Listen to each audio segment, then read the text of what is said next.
जितने आस्था चैनल पर कथा सुन रहे हो, जितने फेसबुक और यूट्यूब पर सुन रहे हो, बहुत सावधानी से सुनना। 2 बार पशुपति व्रत कर लिए, आपने ये कर लिया, आपने प्रदोष कर लिया, आपने सोमवार कर लिया, आपने सारे अनुष्ठान कर लिए, बहुत सारे उपाय भी करे, तो से शिव कथा कहती है,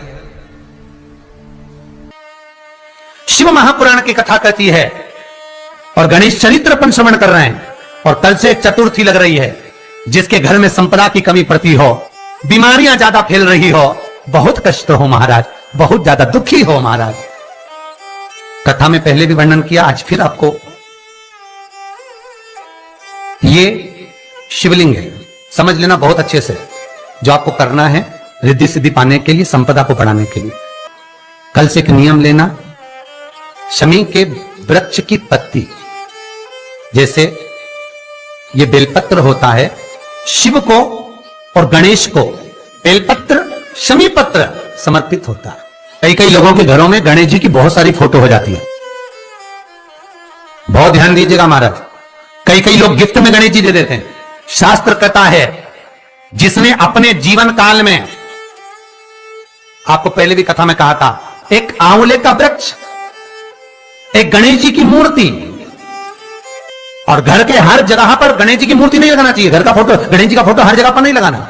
ये 2 चीजें एक ऐसी हैं जिसको एक वो क्या बोलते हैं उसको, एक कुबेर का स्टेचू भी आता है, जिसको कंधे पे पोटली रखी हुई स्टेचू आता है, वो गंजे बाबा रहे सो क्या बोलते हैं, हम लोग कहते हैं कुबेर स्टेचू बोलते हैं। ये भी गिफ्ट में नहीं दिया जाता महाराज। यदि गणेश की मूर्ति, गणेश की प्रतिमा, गणेश का फोटो हम किसी को गिफ्ट में दे देते हैं, तो हमारे घर की संपदा, उस तारीख को लिखकर रखना, उसके बाद में धीरे धीरे छिन्न होने लगती है, संपदा टिकती नहीं। 1 रुपया कमाओगे, 1.25 रुपया खर्च हो। जहां पूजन करते हो वहां लगा लो, जहां स्मरण करते हो वहां लगा लो, चल जाएगा। पर सारे घर में ना जाने कौन कौन सी दिशा में, और यहां तक कई लोग साल भर गणेश जी रखते हैं, तो उनसे भी निवेदन है, साल भर गणेश जी रखो, मना नहीं है, पर गणेश जी रखना कौन सी दिशा में चाहिए, उसका भी शास्त्र प्रमाण वर्णन करता है महाराज, उसका भी शास्त्र प्रमाण वर्णन महाराज। लाते समय गणेश जी का मुख आपकी ओर हो। कल से एक नियम लेना, शमी के वृक्ष की पत्ती, जैसे ये बेलपत्र होता है, शिव को और गणेश को बेलपत्र शमी पत्र समर्पित होता है। आपको कथा में वर्णन किया था, 33 कोटि देवताओं को भले बेलपत्र नहीं चढ़ेगा, पर 33 कोटि देवताओं को शमी पत्र चढ़ता है। और उसमें एक गणेश जी महाराज और एक बाबा भोलेनाथ, इन दोनों को शमी समर्पित होता है,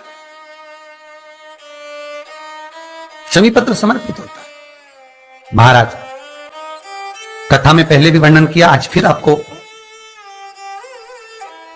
ये शिवलिंग है, समझ लेना बहुत अच्छे से, जो आपको करना है रिद्धि सिद्धि पाने के लिए, संपदा को बढ़ाने के लिए।